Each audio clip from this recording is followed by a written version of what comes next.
Good morning. My name is Lauren Pittelli, and I'm the founder of Baker Logistics Consulting. I'm delighted to be here to talk to you about entering the U.S. market by selling on Amazon FBA. During my very brief presentation, I'll talk about why export today and why via Amazon, how to get your goods to the United States, meeting customs and Amazon FBA requirements. I'll provide hints and tips for success based on what I see working with new importers and new 3PLs in the US market. And then we'll have plenty of time for questions and answers. And I'm really hoping to hear from all of you during the Q&A period. We're all coming off of a really difficult year. So why focus on the US market at this time? I think there's a lot of optimism about the direction of the country right now, and there's also optimism about the economic growth here. Fitch is forecasting a US growth rate of 6.2% this year, which is really extraordinary in a mature consumer market such as the United States. And it's particularly notable how much faster the growth rate is here compared to what it is right now in Europe. Secondly, we have a new administration in Washington, and I am hopeful that the new administration will return to a more normal review and decision-making process when it comes to trade policy. For you as a business person, this means that you'll be able to plan and you'll be able to adjust in time, and that will help you succeed in the US market. And then lastly, our consumers are increasingly shopping over the web for foreign products. Your competitors are here, and now is the time to come and gain market share in the United States. Why Amazon and why now? Last year, COVID-19 disrupted American shopping habits from coast to coast. Many people did not leave their homes for months on a time and had to do all of their shopping over the internet and having goods delivered to their home. Because of that, the e-commerce market in the United States grew 44% last year. And that's not just people shopping more on the e-commerce websites, it's new shoppers who never used e-commerce before being converted to shopping over the web because of convenience and because of the situation we were in. Those new shoppers are going to continue with e-commerce shopping as we move forward. And what's interesting is not only did they switch methods of shopping from retail to e-commerce, but they also tried out new brands last year. 36% of American shoppers tried new brands last year, according to McKinsey. And those customers liked what they saw, and 77% of them intend to continue with the new brand. For you, a company with a new product or a product that you want to introduce to the US market, this is very meaningful because it means that people are receptive to change at this time. And I think that this is another excellent reason to enter the US market via e-com at this time. If you're going to make the leap into the US and you're going to do it via e-commerce, Amazon is the place to be. They own the market. They have 37% of the market share last year, and they dwarf their next largest competitor, who happens to be Walmart, with a 5% market share.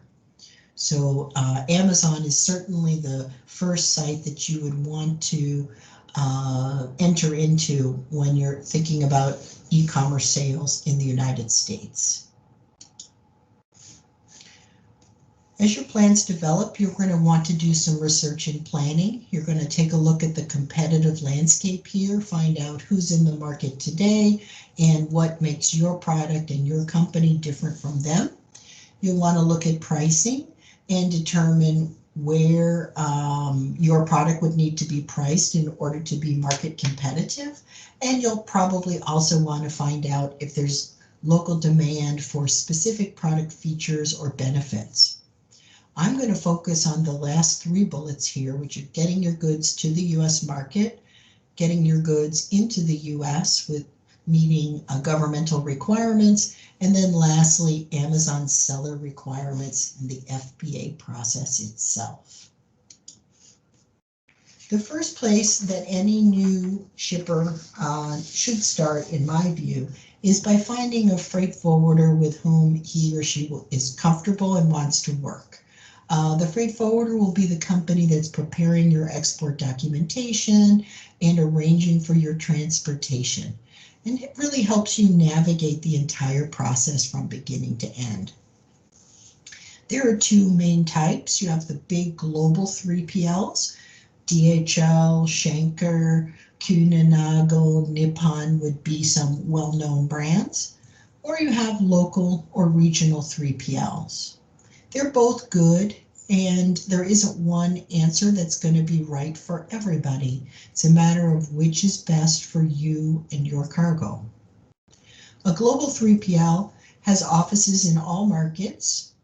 It's going to have a breadth and depth of service, and it's going to have a lot of buying power. It will also have integrated computer systems so that you'll have access to information on your shipment no matter where it is in the supply chain. Some of the potential disadvantages of working with a global 3PL would be that they're used to working with big companies. So perhaps you wouldn't have the access to management and the management support that you might like. They also might be less flexible, because when you have a big volume of business, you need to have a defined work process in order to handle that volume. A local or regional 3PL typically is going to take the time to get to know you and your business, and they're going to provide ready access to their management team. And they're also often more flexible, willing to create something unique for each customer. Some of the downsides could be that they might not have their own offices in the United States. They might be working with agents. And they might not have an integrated computer system. So that, for example, if you needed some information, you might have to wait for an agent to email back the information that you need. So again, there isn't really a right answer here. It's a matter of meeting with companies, finding with whom you feel comfortable, trying them out, and then proceeding with the best solution for you and your company. Unless you're in Canada or Mexico, your cargo is going to come here crossing an ocean, and it will fly here or it'll come in a vessel. So just like with freight forwarders, there's no one right answer. One mode may be appropriate for a particular shipment and product, and another mode will be a better solution for another client's product. Air is, of course, faster than ocean, and ocean is typically cheaper, but there are more meaningful distinctions between the two modes that you should consider. Air freight has a very short lead time, and because there are flights continuously throughout the day, cargo departure can be almost immediate. Ocean freight relies on weekly sailings, and it takes at least a week's lead time to get equipment. So from when you plan a shipment to when it sails, you're looking at least 2 weeks' time. That can be a significant impact if you're a new seller on Amazon FBA and you don't realize or don't know in advance that your product is going to sell more quickly than you anticipated. Air freight has size restrictions. You have to fit inside an aircraft. So on a passenger flight, that means that you want to have your freight no taller than 64 inches high. And you want to keep the length reasonable because the freight has to get through the door on an aircraft. So typically you're trying to keep your length down to 10 feet or less. On an ocean shipment, the container is the standard shipping unit, so that's full truckload length and height at least, without any difficulty. An ocean shipment is protected by a steel container, and it's designed to transport things in an intermodal fashion. Air freight goes through less cargo handling than an ocean shipment does, but the air container isn't designed to protect the package. So it's counterintuitive, but actually if you're shipping something via air freight, you're going to pack it more robustly than you will with ocean. An air shipment of cardboard boxes is probably going to be palletized. It will have corner boards. It will be shrink wrapped before it's tendered to the airline. Whereas if you're shipping via ocean, you can just load cardboard boxes directly in the container and they'll arrive at your destination perfectly fine. Lastly, when it comes to rates, air freight has a real preference for dense cargo. If you ship very fluffy freight, the airline will charge you based on a dimensional weight factor. Ocean freight is the exact opposite. There's a preference for volumetric cargo and a penalty for extra dense freight. One thing that I like to highlight for people is the importance of securing all-risk cargo insurance to protect your business from a catastrophic loss. Unfortunately, carriers are only responsible for loss or damage that's caused by their own fault, and they limit the liability severely. So for example, if an American trucking company loses your cargo in transit going to Amazon, they're only going to be liable for 50 cents a pound for the goods that are lost, damaged, or stolen. An ocean carrier is only going to be liable for $500 a container, even if your entire container washes overboard. So you want to make sure as someone who is engaging in a new endeavor that you've protected your business for any catastrophic losses by purchasing cargo insurance. The expense is very minimal and the risk is very real. The photograph on this slide is an actual photograph of the ship deck, and it shows one of the vessels last year that hit storms off the Pacific coast and had containers severely damaged and washed overboard. And there were 6 such vessels last year. So again, I just encourage you to consider the small expense of cargo insurance when you're planning your transportation. Customs clearance in the United States is an automated process and smooth. I think you'll be happy with it if you've never experienced how it works before. Every shipment, regardless of value, requires to have an entry filed on it prior to coming into the United States, and every entry has to have a declared importer of record.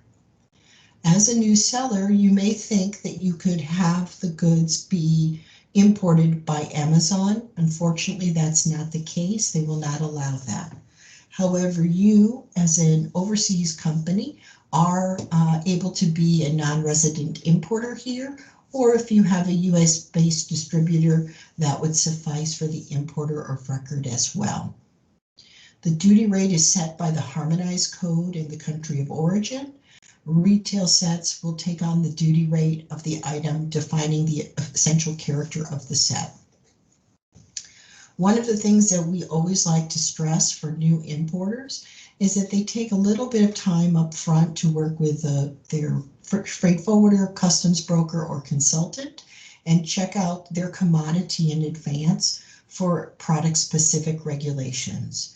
We have a lot of governmental agencies here in the United States that regulate products, and you don't want to be in the situation where your shipment has customs cleared, but you haven't met the food and drug requirements and therefore it's detained.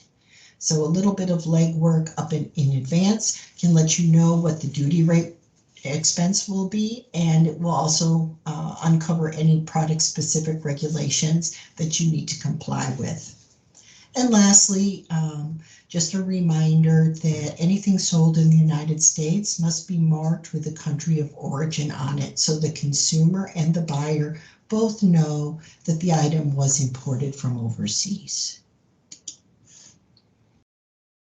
In terms of the work process, prior to having your shipment depart from overseas, you should provide a power of attorney to a U.S. Customs broker, secure your customs bond, and talk with your forwarder to ensure that he'll provide the export paperwork to the broker before cargo departure. That's because the broker is going to file some security paperwork with the government before your cargo departs your country for the United States. Customs entries here can be pre-filed up to 5 days before the cargo arrives in the United States. And because of that, most shipments are going to clear before the vessel or the plane arrives. It's a real advantage, and I think you'll be happy with the system once you've had the first couple of shipments under your belt. Once your freight arrives, someone has to receive it and assemble it and get it ready to go to Amazon. So that will be a warehouse, a transloading facility, or an FBA prep center. They'll pick up the freight from the port or airport, receive it, unstuff the container if it's in a container, inspect the freight for any OS&D. Loose freight is typically sorted out by SKU and it's palletized, and then they'll store it for you if you desire. Amazon has specific requirements that must be met if you are using them for your fulfillment. You want to make sure that you comply with all their requirements, because if you don't, when you ship the cargo to Amazon, it will go into the problem area and it will not be entered into inventory available for sale until the problems are rectified. So you want to avoid all of those delays. The first most notable requirement is that every saleable unit has to have a UPC barcode on it or an FN SKU label on it. And the FN SKU label is Amazon's own barcode. Either is acceptable. If you're selling an item as a set, it needs to have a label that says sold as set, do not separate. If you're shipping small items and you want to package them in poly bags, that's fine. But then the poly bags need to have suffocation warnings on them. The case labels need to be on every case. And if you're shipping pallets into the FBA distribution center, then there have to be pallet labels on 4 sides. The case labels and the pallet labels are generated by Amazon. When you create the shipment in their system, you have many options to print out the different labels, and then you can give them to your provider, or he can print them directly from the website and affix them to the boxes. Lastly, if you're planning on shipping anything with an expiration date, for example, food products or drugs, then the expiration date has to be clearly marked on each saleable unit and in large fonts on the master cases so that no one in the distribution center could pick the incorrect product by mistake.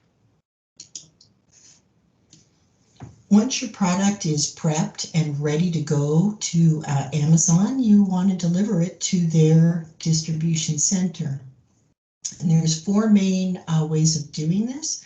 But before we get to that, I just want to let you know, as kind of a preamble, that Amazon has has hundreds of distribution centers in the United States. Some of them serve a specific locale.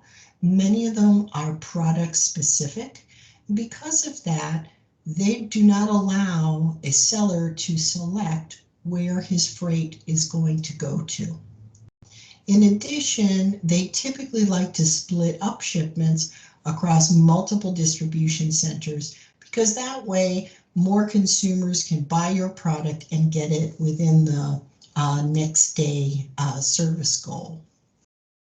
There are ways where to save on trucking costs. You could have all your freight delivered to one Amazon location.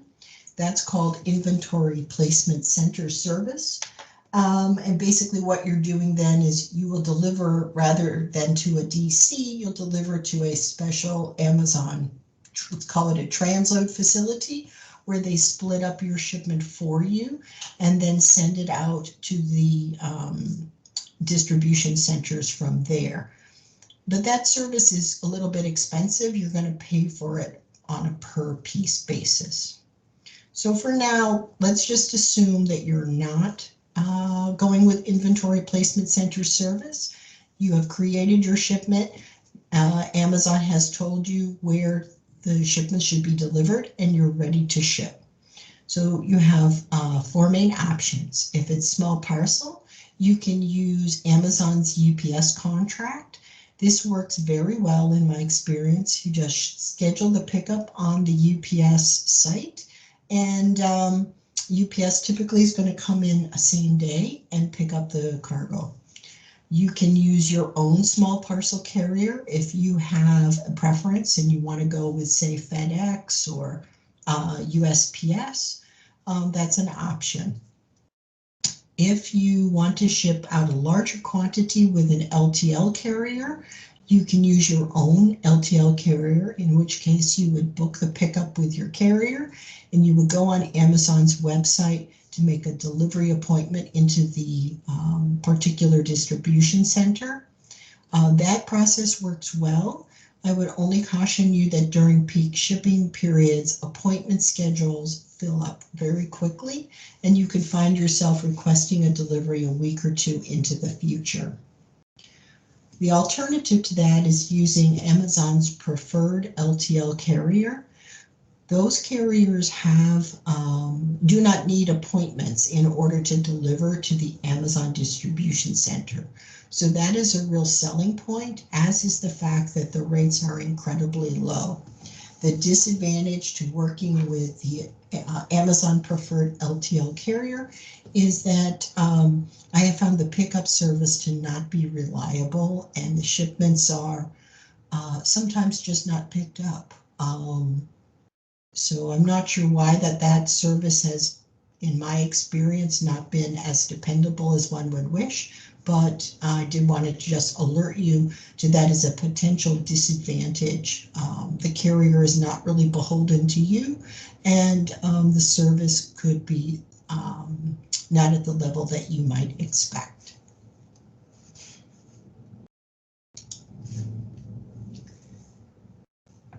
I do have some hints and tips on ways to save on your new program. The first is to perform as much work as you can at origin if you are buying from a low-cost country. So certainly UPC or FNSKU labeling should be done at the manufacturer. That is the most efficient way to do that. In addition, if you know you're going to be selling kits or bundles, have the kitting and bundling done at origin. Typically, labor rates are going to be lower there than they are here. Another option would be to consider having case labeling done at origin. This can certainly be done at a lower cost there.